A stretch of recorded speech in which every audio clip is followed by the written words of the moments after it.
Sounds True presents In Search of the Original Tree of Knowledge, Session 3 with Terence McKenna.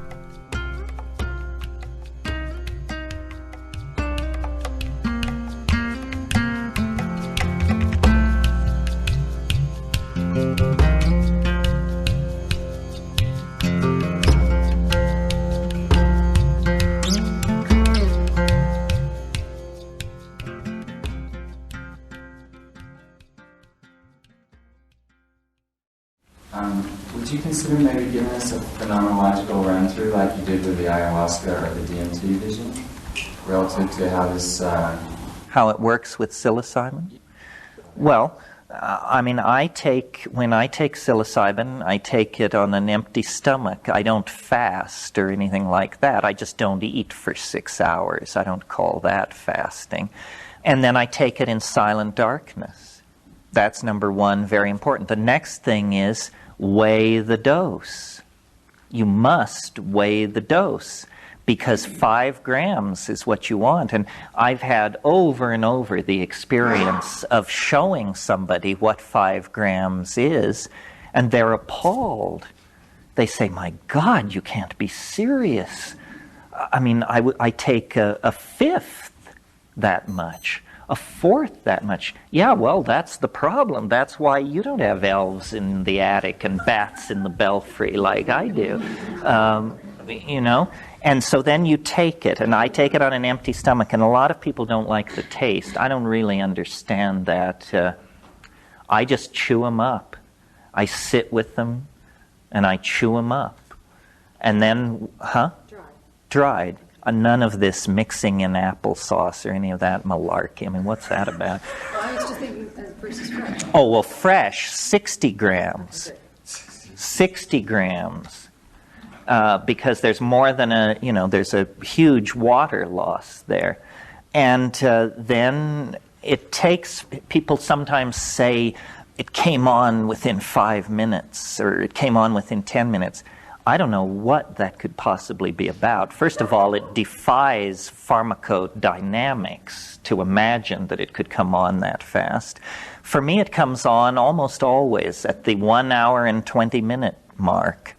I think it can come on sooner than that. I think I'm fairly resistant to these things. In the hour after I take it, I sit, I roll bombers, and I carry out what all good Catholics know as an examination of conscience. This means you think about all the bummers that you're afraid are going to jump out at you as soon as you get loaded.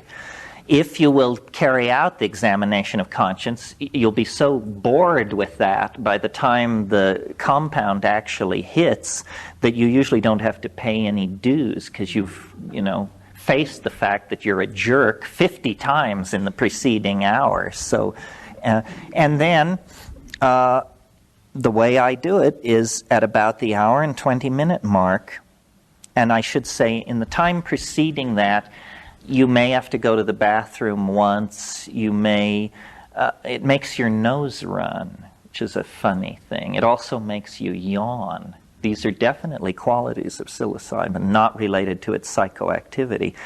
And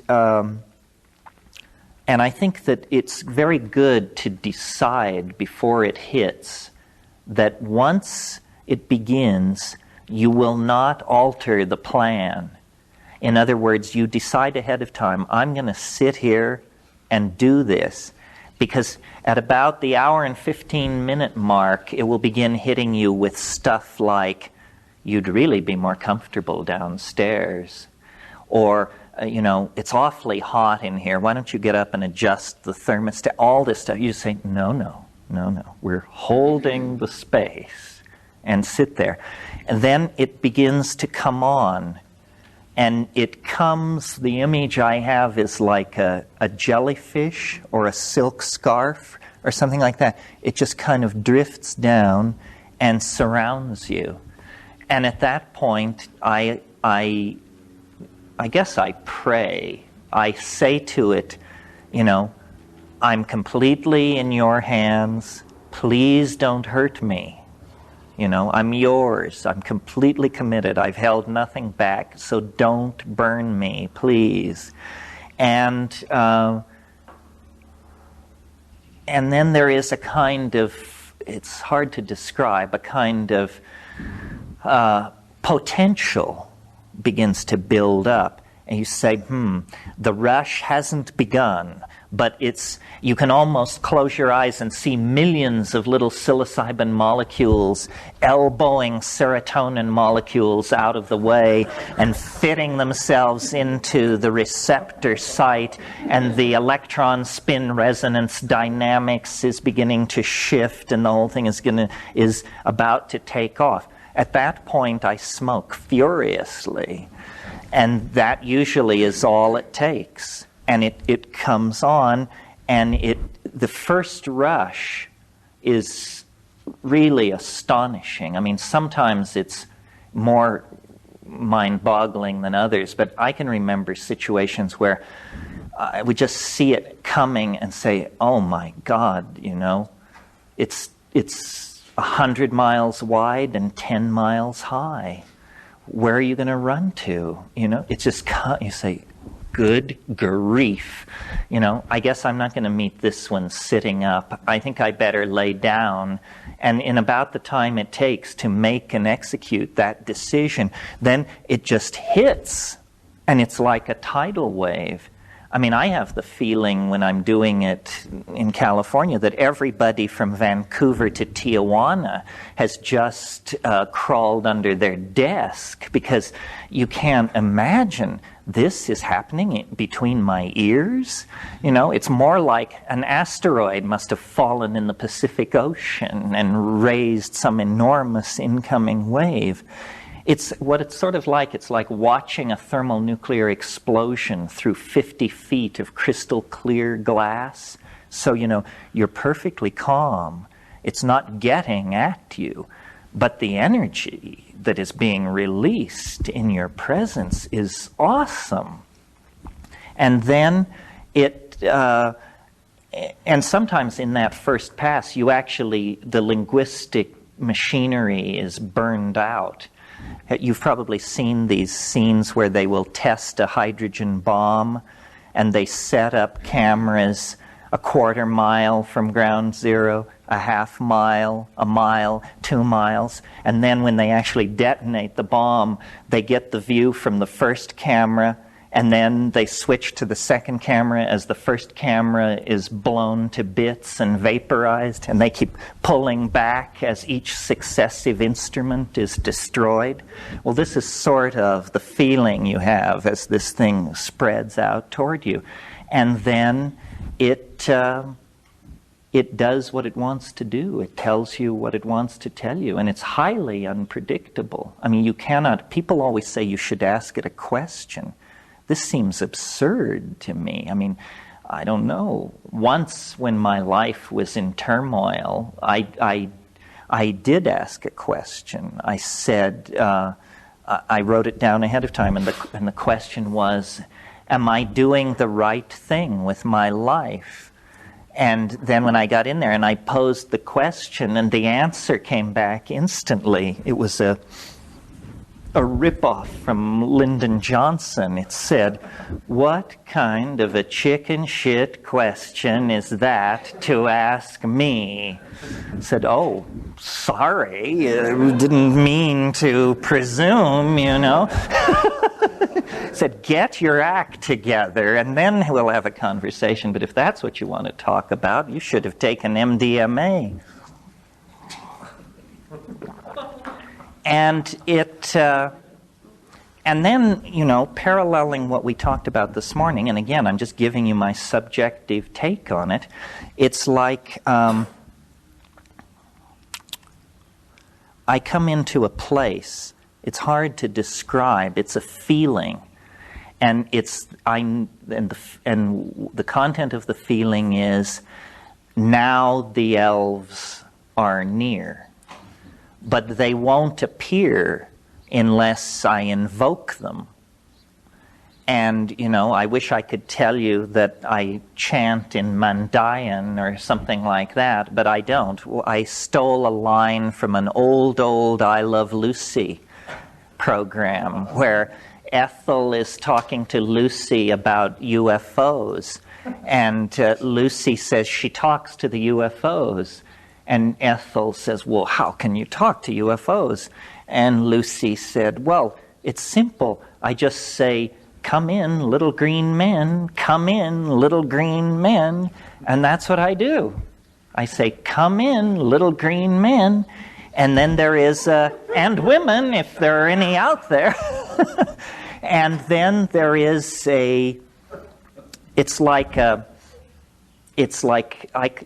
marching band. It's like a Nepalese marching band is what it's like. And it comes from a distance. Like there's a place in my vision that's small, a little dancing light and a little faint sound. And the light comes closer and the sound gets louder until finally, they pick me up on their shoulders and with tubas blaring and sackbut and rebeck and all of this stuff. And then they carry me around and talk to me. And the whole thing is shot through with such a weird sense of zaniness, Irishness, Joyce-ishness. I mean, it's almost unbearable. It's so... I don't know, not exactly Disney-esque, because their humor tends to be a little more savage than that. And then that is part of the first wave, and then the rest of the trip unfolds pretty much as there's a kind of a pushing and pulling that goes on. You can direct it. Each one of these plants does have a character of its own. One of the most puzzling things about these plants is that they have characters that seem irreducible. For instance, psilocybin, it is the science fiction drug.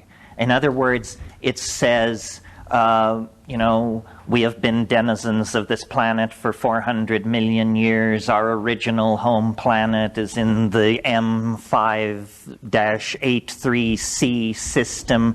We are connected via hyperspace to all intelligent life forms in the galaxy. It shows you enormous machines in orbit around alien planets. It talks about the end of history and the collectivizing of humanity. And it's this enormous hortatory, salvational, dramatic, science fiction type scenario. Well, then you take ayahuasca, which in molecular terms is just a few nitrogens are moved around. I mean, it's basically the same thing. And you get a completely different message. You feel the energy of the rainforest and the rivers. And it's very feminine. You think about childbirth. You think about the continuity of generations. You think about the mystery of the meat. You think about tantric sexuality. It's all redirected back into the human and natural world in some way. And then, of course, DMT, which I described this morning, which the DMT elves are not from outer space, or they don't present themselves that way. In fact, one of the odd things about the DMT thing is that you have the feeling that this space that you break into, even though it's large, some people even refer to the dome of DMT. That tells you they really were there. But wherever this huge vaulted space is, you have the feeling, although it's hard to explain how you know this, but you have the feeling that you're way, way, way underground, which fits with the elf motif. You're in the hall of the Mountain King. You're under the hills with the little people who retreated under the hills. The character of these things is one of the most puzzling things about them. The logos seems more. First of all, it doesn't crack jokes and do quadruple entendre puns and stuff like that. It's more like a wise and loving teacher. These DMT things are, it's a troop of maddened elves, and they are just doing their own thing. And then with ayahuasca, though some people claim they contact an entity, it hasn't been like that for me. It seems to me that on ayahuasca, you become like a camera. You just fly through a visual world. I mean, after a good ayahuasca trip, you just feel like your eyes are bugging out of your head. I mean, it's like buying prints on Madison Avenue, and you've just been looking and looking and looking, and you literally have to give your eyes a rest after an ayahuasca trip. And the ayahuasca visions are more, they seem to cover a broader spectrum.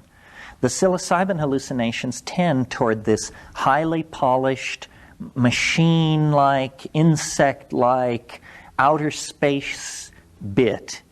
And the ayahuasca hallucinations are wonderful pastels, laces, layering of colors. And then one of the most interesting things to me about ayahuasca, and I just cannot understand how this works. If I could, I'd be Erte or somebody. And that is that you, in the middle of the ayahuasca trip, you can suggest motifs. You can lead it so that, for instance, you can say to it, Art Deco.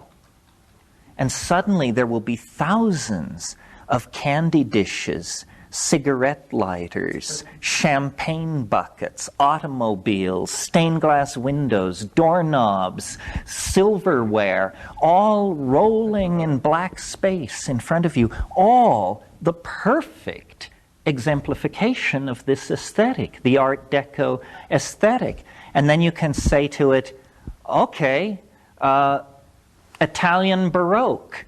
And it just like that, suddenly altarpieces, Madonnas, martyred saints, and fantastic scroll work and fleur-de-lis. And you can say, well, surprise me.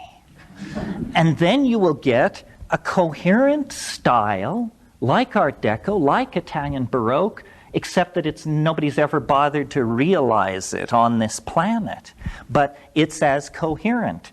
It's like, 20 years ago there was no such thing as Southwest as a style.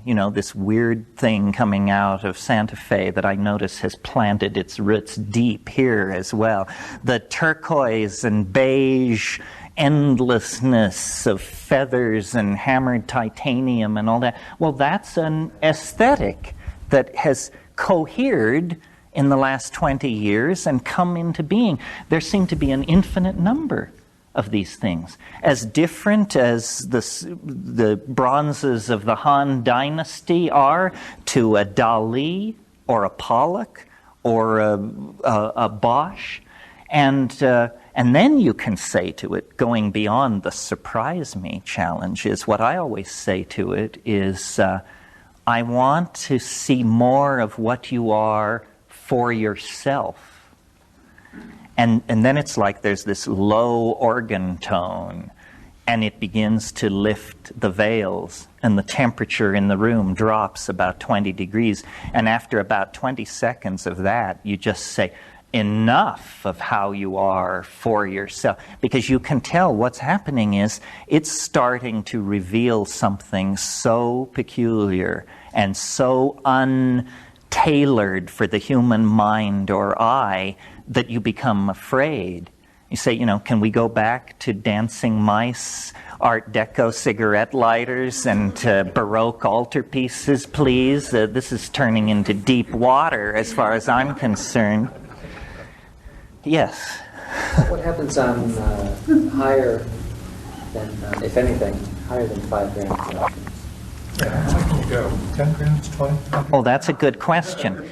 Good question. It requires a small detour into pharmacology. The concept, which all pharmacologists are familiar with, and which you should be too if you're going to deal in this realm, called LD50. This is not a pretty notion, but a necessary one. It stands for lethal dose 50. What does this mean?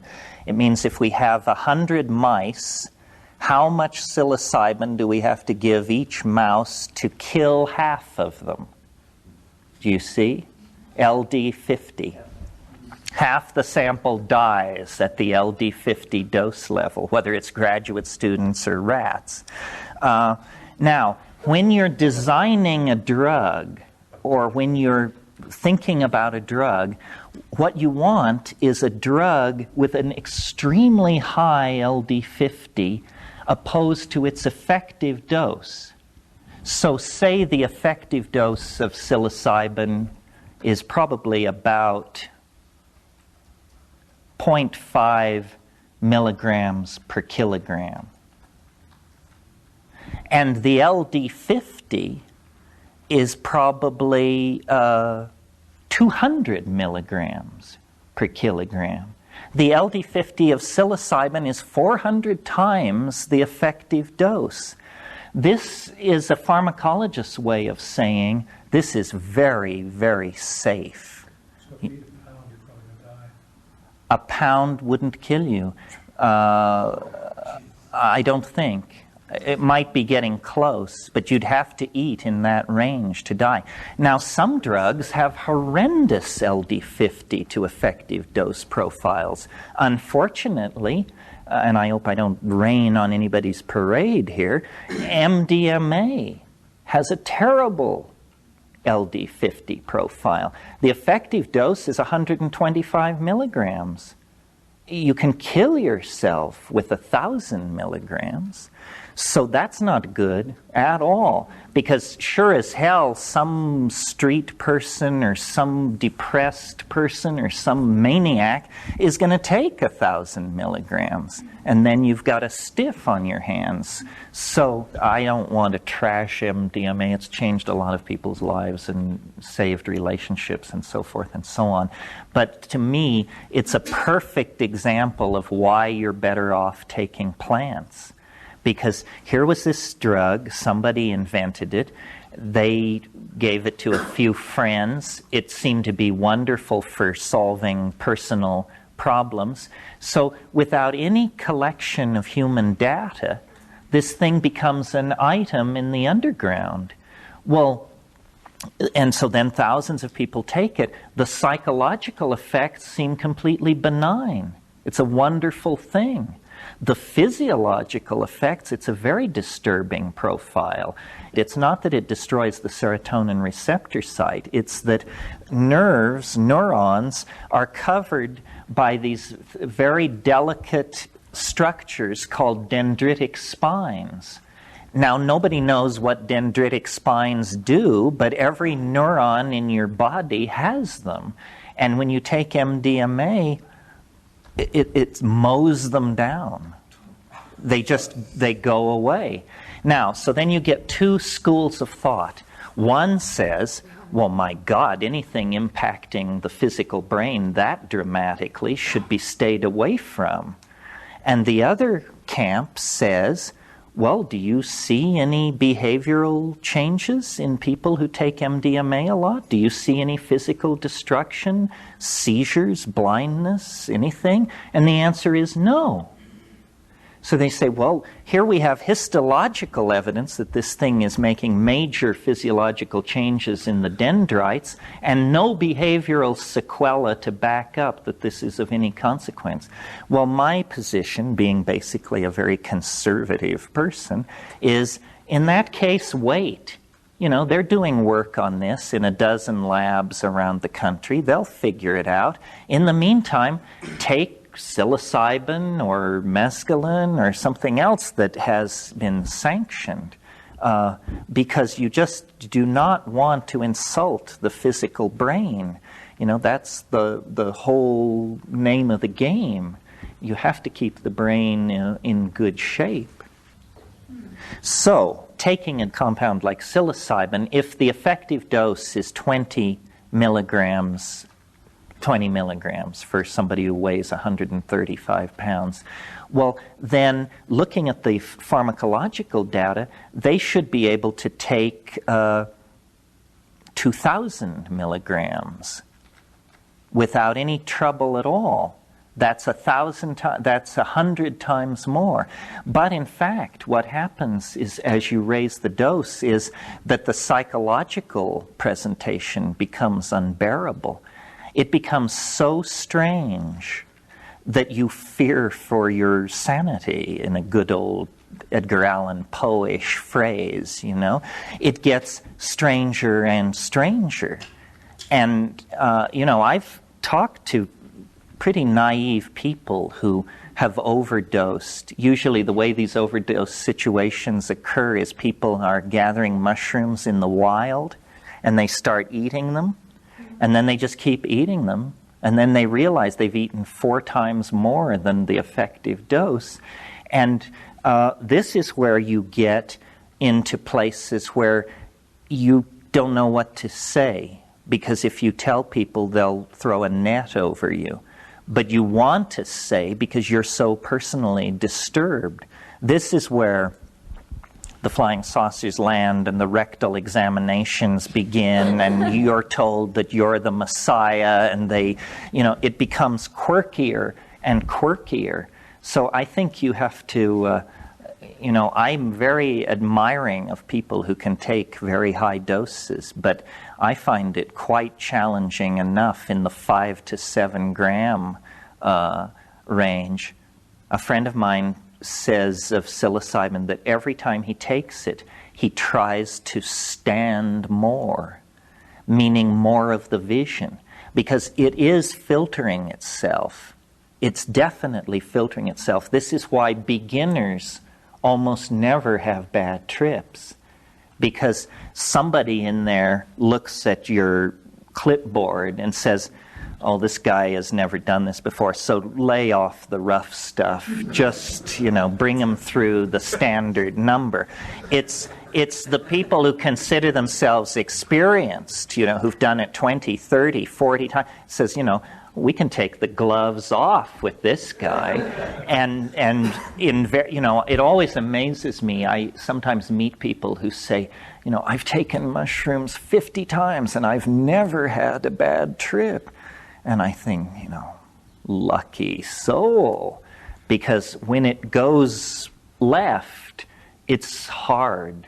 It's hard. You have to really then, do not your mantras bungle is the best advice I can give you, because you need to steer back toward the mainstream. Now, maybe at this point, this is a good point at which to talk about what do you do when the going gets rough. There are 2 things, at least, that you can do that are very effective.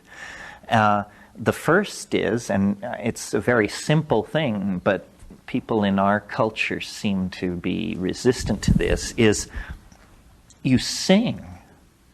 You force air into your lungs and body, and you chant. You sing anything you want, and it will radically alter the parameters.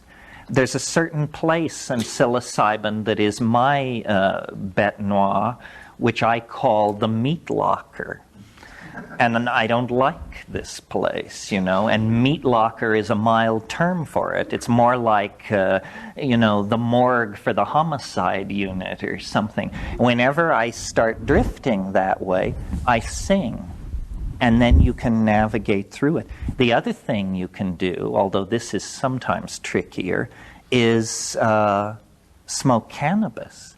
This is what those bombers are for that you rolled in the first hour while you were waiting for it to come on. Is as soon as it begins to press in some really invasive or alarming way, just take a couple of hits of the good and chant, and then you can bring it back on track. And also talk to it. Don't be afraid to say, I don't like this. Take it off me. It's too peculiar. I'm not ready for this. And says, oh, sorry, back to dancing mice. Yeah. Do different batches of mushrooms have wildly varying concentrations of psilocybin? Well, there hasn't been a lot of work on this. Michael Buckley at Evergreen College years ago grew Stropharia cubensis by the method that's described in my book, the book I wrote with my brother. And what they discovered, psilocybin is 4-phosphoryloxy-N,N-dimethyltryptamine. That phosphorus group is removed as soon as it crosses the blood-brain barrier. So really, what's active is a simpler compound called psilocin. And psilocin lacks the phosphorus attachment.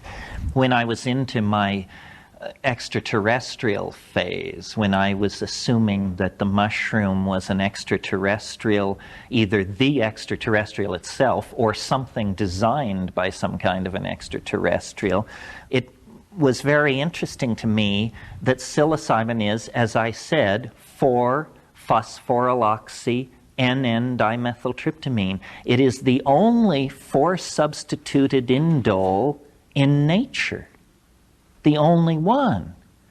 Well, if you were to search for evidence of extraterrestrial tampering with the biome of this planet, what you would look for is a unique compound occurring in one life form and no other. Here it is, folks. This phosphorus group is unique. And I've never read any description or discussion of what the evolutionary history of that, why it would appear in an organism like that and not in any other. That's just an aside, because I'm always searching for the thumbprint of the alien. There may not be an alien thumbprint, but the phosphorus group attached to psilocybin is a good candidate for it. Yeah. Switching the subjects only slightly, the descriptions that you've given of all of these experiences, although you have said that it varies widely, there is a remarkable internal consistency of your descriptions. It's that you're entering a world that seems to have boundaries and entities that you consistently encounter again and again. And nobody I've ever spoken to, people who've taken high doses or low doses, have ever had similar experiences. Now, clearly you've talked to people who have. I'm wondering if you've ever experimented with your own experiences, like what Lily describes in programming and metaprogramming. Have you worked with different presuppositions going into this to see what the limits are? Well, my original presupposition was to try to have no presupposition at all. And then out of that came all of these assumptions. You're right that nobody has trips exactly like mine. Although, if you question people carefully, you can begin to see how it works.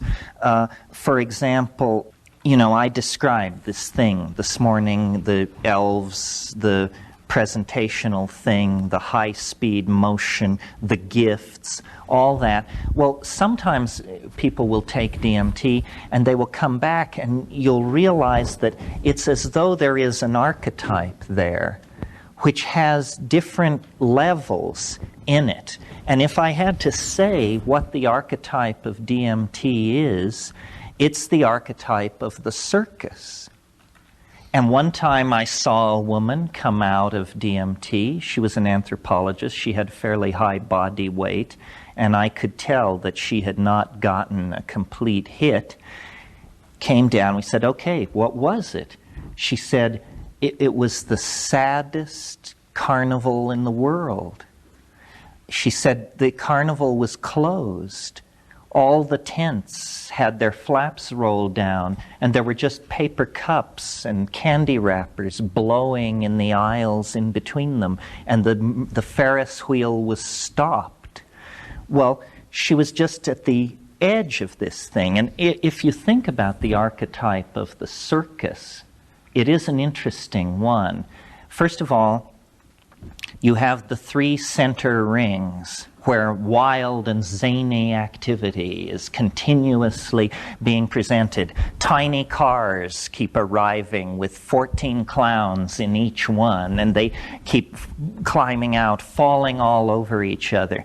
But it isn't all fun and games. It has a strange, erotic content. And as a child, I think my first awareness of what I would really call eros was watching this beautiful long-haired woman in a tiny spangled costume hang by her teeth 120 feet above the center ring, doing acrobatics. So you've got the clown and you've got the lady in the tiny spangled costume, and then off from the center ring you have these dark alleyways where the sideshows are, the Siamese twins and the goat boy and all the rest of it, and it has a very weird vibe about it. So it can land you in any of these places, but if you try and correlate people's experiences, it seems to me that it's pretty clear that through their own life history and their own programming, nevertheless, something is trying to poke through. Now, my DMT experience seems pretty radically different from other people's, although other people don't give any account at all. I mean, it's amazing how inarticulate people are. They come down, you say, how was it? And they say, it was far out. You say, you don't get out of here with that rap. How was it? And you say, well, they can't give a good account. On psilocybin, I think most people experience something very much like what I describe. Huge machines, a sense of danger to the earth, apocalyptic visions, the idea that someone will come and help. And I'm pretty resistant to all the flotsam and jetsam of the New Age. I mean, I don't spend a moment worrying about the exact physical location of Atlantis or stuff like that. And I think it inflates their personal mythologies and intellectual misconceptions, but there is something trying to get through. That's why this exercise, show me what you are for yourself, is really a good one. And maybe my trips are so weird because I have always worshipped weirdness. So I can go further down that road without being alarmed while somebody else would pull back. One of the problems is that we don't have complete maps of these places. At this stage in exploring that new world, what we have essentially are the scribbled diaries of frightened explorers. And we don't know if Explorer A is talking about the same river system as Explorer B, or whether they were on opposite sides of the planet or the universe.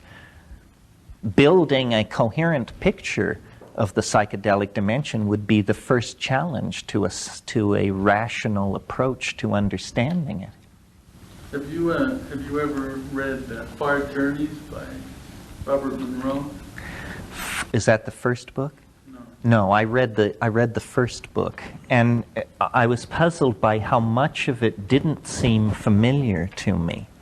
Like, I remember in the first book he talks about a world that's just like this world, except the cars are 9 feet wide. That would be a very puzzling psychedelic experience, to go to that world. I knew someone who was very close to him, and I don't want to set off any lawsuits here, but I once cornered this person and said, "So what about it?" And he said, "Don't worry, you don't have to worry. This is not getting close to your bailiwick at all." Buddhism of the Mahayanas has, complex system of levels and entities, wrathful Buddhas and Dharmapalas and peaceful entities. And I think that that's pretty interesting as a phenomenological description of mind. I reject the philosophical premise of Buddhism because I think it's, an unbelievably uncompromising kind of nihilism.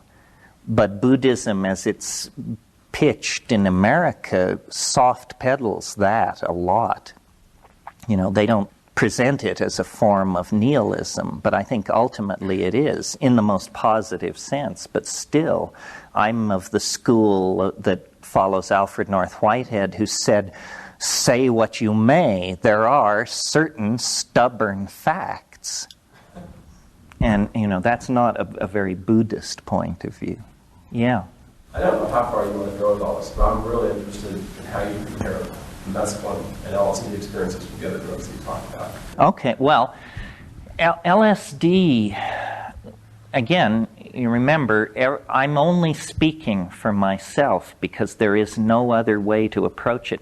I found LSD very interesting, but ultimately kind of frustrating because I wanted visions. And to me, what LSD by itself does is it does a lot of slippery and hard-to-name stuff. It accelerates and changes the quality of thought. But I had been reading Aldous Huxley and Havelock Ellis and those people, and I kept saying, where are the ruins of alien civilizations?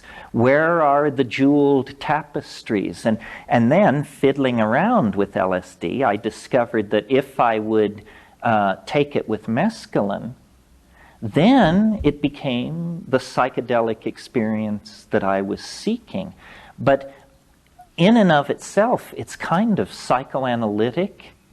It's sort of like cleaning up your act. It often focuses you on your own personal stuff.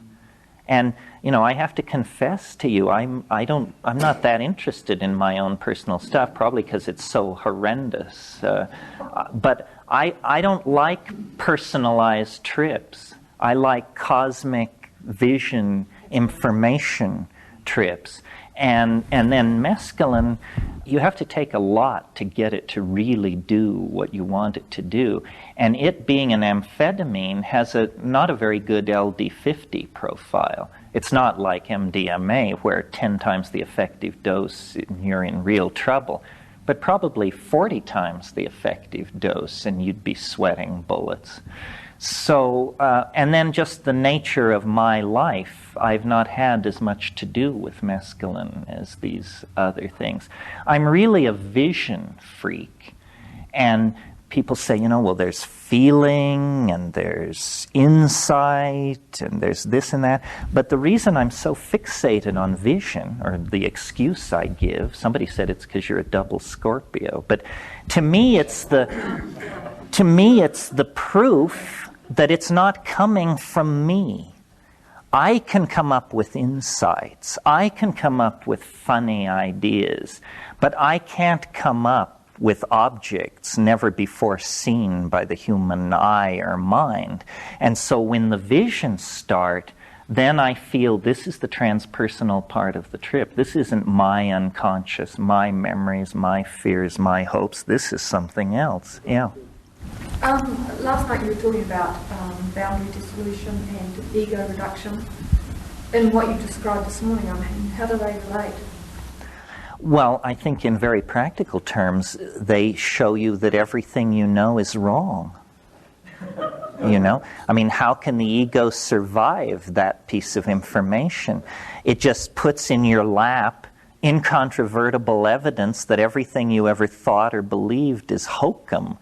And that's extraordinarily humbling. And that word, humbling, means the feeling you have when your ego is reduced. Humble yourself enough and you'll begin to feel humiliated. And, that's a deeper ego reduction. I think aside from any magical chemical effect they might have on ego, they're just simply showing you the true size of the universe and your place in it. And, in our down personal lives, every man, every woman, a king or a queen. I mean, we build castles in the air. Our career, our children, our whatever. Well, then you get into those places. You just say, how preposterous. This is a dangerous kind of question, I think, maybe, but is there any gender difference in the experience? For men and women? Well, I think women, by virtue of the fact that they menstruate and give birth, are just inherently more chemically driven creatures than men. Men are Apollonian in intent. The idea is always some kind of abstract purity, clarity kind of thing. And women know from the get-go that that's an illusion, that the reality is the floor of the rainforest, the interconnected tissue, the levels, the trade-offs, and so forth and so on. This is why I think generally men tend to be more interested in these things than women, and to also be more impacted by them. For women, it seems to sort of fit in and affirm what they knew. For men, it seems to come as a tremendous surprise that this is the way things are put together. I think that if everybody gave birth and experienced menstruation, probably we never would have launched ourselves into history. In a way, without going too far with it, men are the ancillary sex. I mean, the original blastula in the embryonic development is female. And I was listening to somebody the other night talk about this, saying no wonder men have the problems they have. What a man is a woman who has been under incredible chemical assault for 9 months in the womb. And you just have been hammered, sculpted, shaped, and recast again and again, and then you're born male. A female fetus doesn't experience anything like that. It starts out with a smooth shot, its end phylogenetic expression, and then achieves it. I don't think of the ego as particularly male, because I think we all have it to excessive degrees, but men are able to express it. A woman with an ego is frustrated. A man with an ego is a menace to all concerned, So, yeah. How do you feel about taking a trip with another or other people? Do you think the clashing of energy and personalities changes your trip? I think it's a very major decision to do that if you're going to take a high dose of psychedelics with somebody else, then you better be prepared to get all entangled with them, which can be great. It can also be fairly confusing. I don't like taking psychedelics. This is not an issue of entanglement. That's sort of what goes on between lovers or close friends. But I get a lot of requests to sit for people. And I don't do it because I don't know whether it's my personality or what it is, but I am unable to contain my anxiety in the presence of another stoned person, especially if I'm stoned. If I'm stoned and they're stoned and we're in a dark room, I cannot get off. I listen to them breathe. I worry. I wonder if I should ask them if they're all right. Then I go off on long trips about not interrupting them. And then that loops back into, but I haven't heard them breathe for 20 minutes. And I'm always afraid. I don't know. So really, people say, doesn't it take courage to do it alone? For me, it takes more courage to do it with people, because inevitably then you get tangled up into some kind of craziness.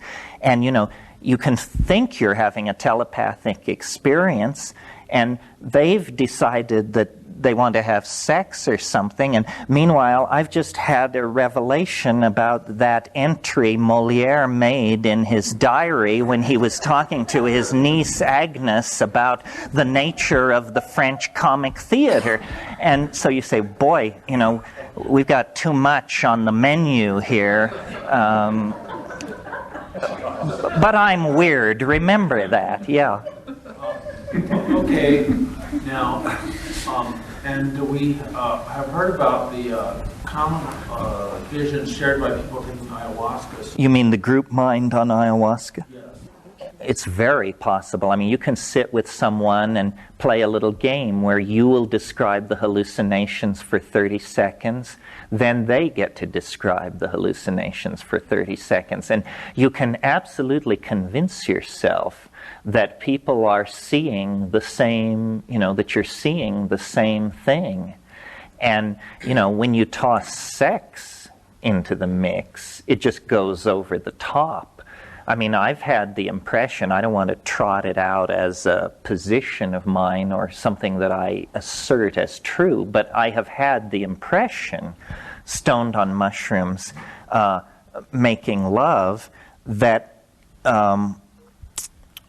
it's like perspiration forms on the surface of the skin, and there's some kind of electrolytic thing that goes on, and the boundaries dissolve between the people. I don't mean metaphorically. I mean that you become one organism. And that's pretty amazing. Now, after I just said I don't like taking psychedelics with people, I guess what I should have said is I hate being responsible. Because I don't mind taking ayahuasca with 30 people, none of whom speak English, in a hut up some river. But that's because I know that the old shamans are in charge, that I'm just a face in the crowd. Nobody's going to turn to me for explanation or help. I'll tell you an ayahuasca story just to give you an idea of the kind of stuff that goes on in these sessions.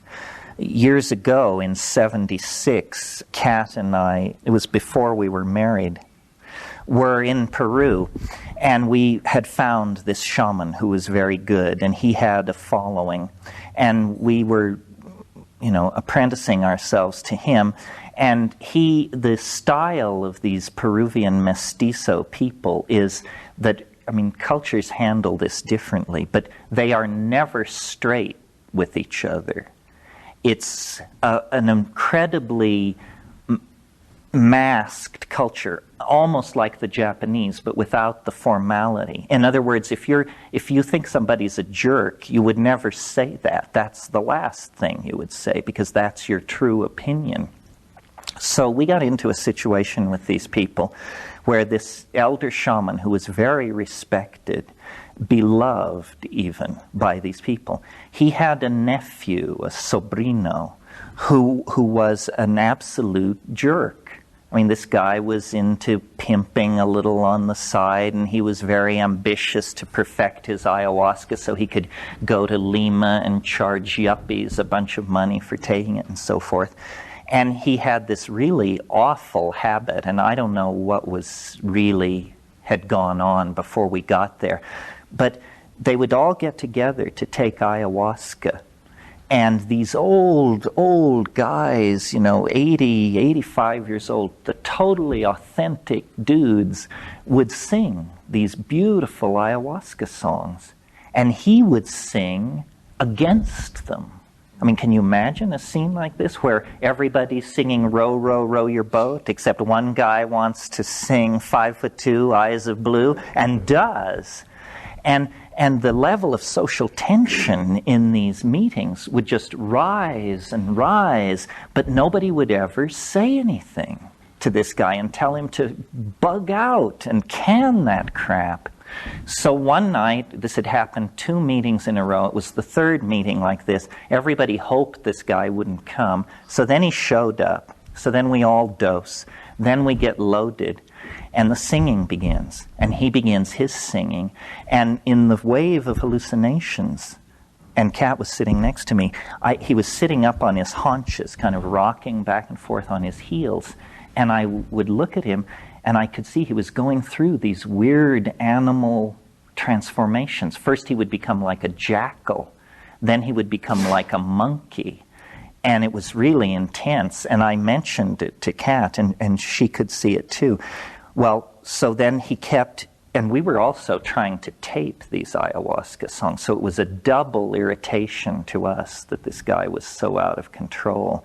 So after a particularly long song by the old guys, with him just hammering against them, I could feel Kat, who has a real Irish temper, getting more and more pissed off at this guy. And finally, at the end of this song, when the silence fell, she had been just staring at the floor, and she looked across the room at Don Jose and gave him a look of pure loathing. And I saw these red things, these red triangular-shaped things come out of her eyes and go across the room like... And when it got to him, it knocked him off his feet. He was thrown backwards from the impact of these things, literally. And everything going on in the room stopped dead. And the elder shaman said to the guy sitting next to him, he said, "Oh, the gringa sends the ba-da-da-da-da."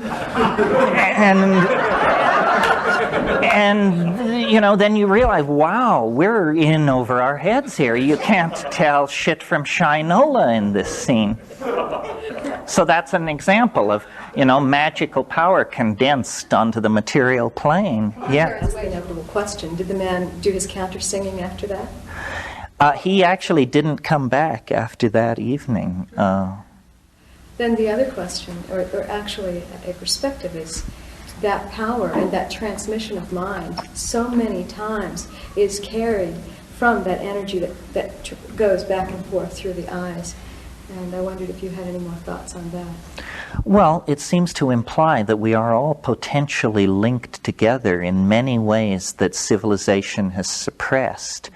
We are no longer telepathic. We are no longer able to reach out and tap somebody with a glance like that. And but I think we do, and I think we do all the time. But somehow our perception of what's been going on is skewed. We don't, you know, Rupert and I talked a lot about this. He had the idea that, he said, you know, the search for proof of psychic power has not been a very happy story with card flipping and this sort of thing. And Rupert had the genius to realize that what is the commonest psychic power that we all believe exists and have experienced and so forth, but which science is utterly unable to explain, that could be statistically studied? Well, what it is the sense that someone is looking at you. You know, and you could test this, and in fact we did tests where you would choose one person and put them at the front of a room full of people, and then you would tell people either look at your lap or look at the back of this person's head, and they would be asked, are people looking at you or are people looking at their lap? And certain people, you could quickly satisfy yourself, were able to detect this a phenomenal amount of the time, well beyond statistical, the rules of probability. So I think we're surrounded by subliminal abilities that we can't really understand.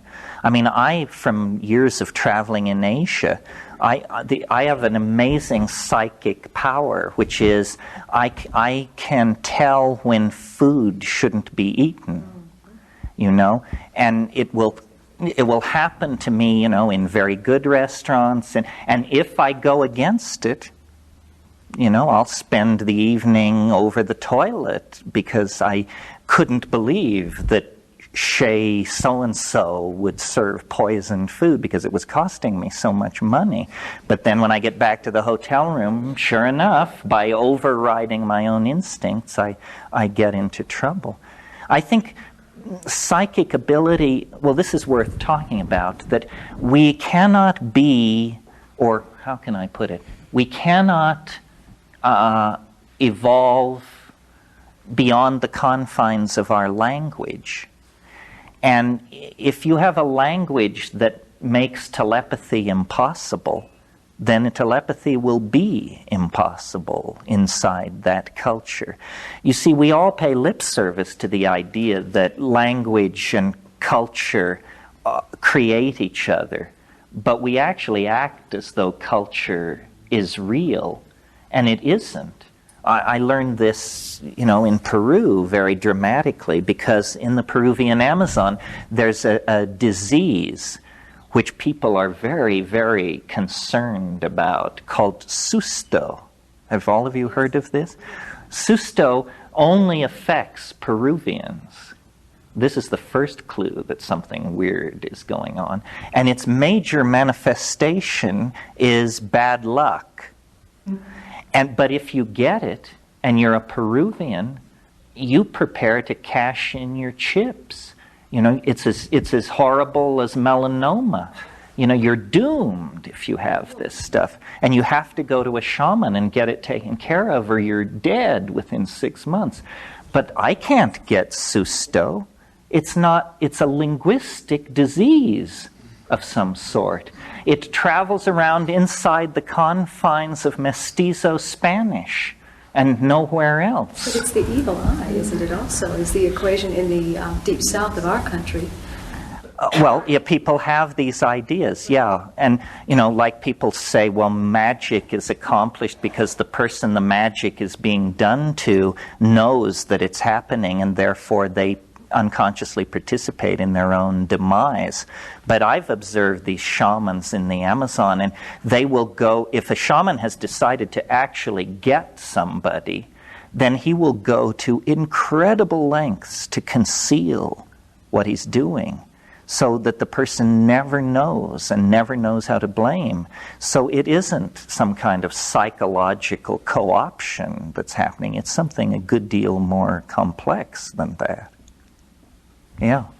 Our culture then is very science-oriented, and the whole idea of magic, things like the existence of elves, Findhorn, people laugh at that unless they're on the supposed fringes. Do you think that this kind of thing could come back? Do you think that we will have, right before our eyes, for example, experiences with these kind of things? Yes, sure, because what you have to do is you have to shift the locus. I mean, it's kind of hard to explain, but every civilization has a locus.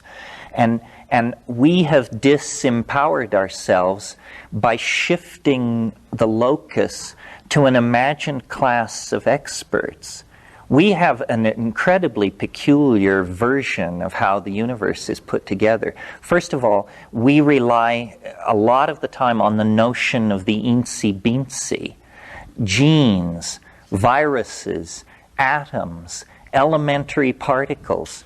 These are the things which shape our world. We tell each other. And yet, who has ever seen any of these things? I mean, a virus, maybe a few people have seen. A hydrogen atom, it's a pretty airy-fairy concept. And when you start talking about the anti-mu meson and stuff like that, where you can only approach it through an arcane mathematical language, the reality, whatever that means, of these things becomes pretty questionable. See, one of the things I think that psychedelics could do is give back to us what I call the immediacy of felt experience. Since the rise of Cartesian analysis in the 17th century, everything that we experience has been defined as what are called secondary characteristics. Color, a secondary characteristic. Feeling, and what's real is mass, momentum, charge, spin, stuff like this, which, these are the primary qualities of the universe. Whoever encounters or deals with them. We need to model reality so that it is understandable to us. I mean, that statement should even have to be made shows how far off track we are. Our current model of reality is excellent for describing the behavior of hydrogen at the center of stars or something like that. Terrible for explaining to you how you're supposed to stay tuned to your girlfriend. So somehow we have sold out to abstraction. And this is something about science, and the demonic power of numerical analysis and stuff like this. I think that part of what the psychedelic revolution is and why it is so politically threatening is because a psychedelic person does not believe anything they cannot confirm for themselves through thought, intuition, or feeling. And a non-psychedelic person joins up with the quantum physicists or the Hasidic Jews or some group of people who've already got it packaged and figured out. I mean, the UFO thing is a good example. Everybody's interested in UFOs and, are there space people, are there not? And I think most people think that the news will come, that the way you encounter a UFO, the way most of us will encounter a UFO, is that the president will call a press conference and say, that the time has come to speak frankly about certain declassified material and that, yes, in fact, it has been going on. I mean, that's not how it's going to happen. The way it's going to happen is on 5 grams in silent darkness in your living room, and that's real. If flying saucers were to land on the south lawn of the White House tomorrow, it would be minor news compared to what can happen to you a minute and a half after smoking DMT. We don't realize that we are not real unless we are the center of our own private mandala. And so we look to media, to experts. Maybe the Dalai Lama can clarify it, or Mother Teresa, or Stephen Hawking. Well, forget all that. Those are just linguistic concepts as far as you're concerned. The only thing that's real to you is yourself and your immediate surroundings. And if we could empower that, our political problems would disappear overnight. We are infantile and we do love it. We don't really try to claim our existential validity. And those who do are called mad because they depart from the sanctioned paradigm. I mean, one of the most satisfying experiences that I have as a public speaker is sometimes after speaking to groups like last night, somebody will come up afterward and say, I thought I was crazy until I heard you speak. Now I know there are at least 2 of us. And the truth is, there are more than 2 of us. There are thousands. If you, it's a delusion if it happens to 1 person. It's a cult if it happens to 20 people. And it's true if it happens to 10,000 people. Well, this is a strange way to have epistemological authenticity conferred upon something. We vote on it. I would like competition. I mean, I feel pretty lonely out here. I'm surprised nobody has followed me into this. There must be other people who can articulate these things as well or better than I can. But boy, they don't seem to come forth. And I really don't know why that is, because what I say is not all that exceptional. It's just the sum total of it is kind of eerie. That's why I was saying, we cannot evolve faster than we evolve our language. Our language is like the collective skin of our culture. So, until you say the words self-transforming elf machines from hyperspace, then there aren't such things. Once you say it, it has gained a certain kind of ontological currency. But weren't you arguing the opposite point, when we spoke about becoming a quantum physicist or a Hasidic Jew? See, people are buying other people's experience. I mean, if you're not a quantum physicist, Why in the world should you take those people seriously? They're talking gibberish. What power does it have over you, except that it comes presented on the platter of science? Say, you must believe this. If you don't believe this, you're not a well-educated, trendy, with-it person. We can just say, well, malarkey. Didn't you people believe something completely different 15 years ago? You say, yes, but now we've got it. Say, well, am I supposed to take that assertion seriously? You change your mind every 6 months. I mean, surely only the most naive of quantum physicists believe that the quantum electrodynamic description of the electron is all there is to say about the electron, because biology is made out of electrons, and you can't reason from quantum electrodynamics to the rainforest. You know, obviously other factors are present which are escaping this particular linguistic model. So being able to talk about something doesn't rob it of its mystery. It merely is a sectioning through it that gives you a kind of a lower dimensional map of it. But the mystery remains intact. You know, Wittgenstein talks about what he called the unspeakable. And, the unspeakable is the true domain of being. And then within that, there is a very small subset of those things which can actually be captured in language. But they're a vanishingly small set of the whole thing. Mostly it's all mystery. I don't know why this is so surprising to people. I mean, where is it writ large that bipedal primates with binocular vision are supposed to be carrying around in their heads true models of the cosmos? I mean, would you expect an apple tree or a monarch butterfly to have a true map of the cosmos inside them? No more than that we should have. So I think all knowledge is provisional. And I think the new science will honor this. This is why the rise in the use of the word model. They no longer believe they're giving a complete explanation of phenomenon. They just say, well, here's a model, and next year we'll get a better model, and we'll keep modeling, and our models will get better and better. But they will never be more than crude approximations to an unspeakable mystery. Do you find that tragic?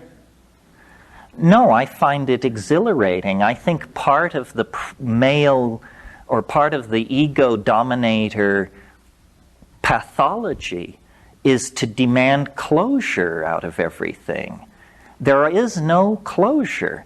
You have to learn to sit with the messiness of the mystery. You know, it's this thing we said this morning. The bigger you build the bonfire of understanding, the more darkness is revealed to your startled eye. So, no, I think it's open-ended and exhilarating and tremendously exciting that that's the kind of universe we're living in. You know, this is not merely the stoned ravings of the psilocybin brigade. Do you all know, or have you ever heard of Gödel's incommensurability theorem? This sounds daunting and disturbing. Have you ever heard of this? Does anybody have a clue what I'm talking about? Okay, well, that in itself is a measure of the kind of society we're living in, because to my mind, more important than Einstein or Schrödinger or any of those people was Kurt Gödel, German mathematician. And he began by studying the calculus, and he had a very funny method. What he did was he would number every operation in a partial differential equation. And these numbers are called Gödel numbers. G-O-umlaut-D-E-L, Kurt Gödel. And what he showed, and I think this is maybe the most important intellectual step taken in the 20th century, he showed that any formal system will produce true statements which are not provable within the confines of the formal system itself. Now, what this actually means is that mathematics can fail. It means that there is no closure. He proved this logically, showed that closure is impossible, that everything, he showed it for arithmetic, the most secure of all intellectual edifices. Essentially what he showed was that 2 plus 2 equals 4 is a very strong tendency, not a law. And this incommensurability theorem means that no program of formal analysis will ever completely exhaust its subject. There will always be a residuum of mystery. And we need to come to terms with this. I mean, it's taken us 80 years to get Einstein under our belts. And that's a simple notion compared to what Gödel is saying, because what he's saying is not about, the distortion of space-time near massive objects, but something which actually affects our own lives on a day-to-day basis. And, if you live for closure, you're beating your head against a stone wall, and your head will wear out long before the stone wall will. There's a kind of an appreciation for the mystery needs to replace the attitude that the mystery is an unsolved problem. Mysteries have no relationship whatsoever to unsolved problems.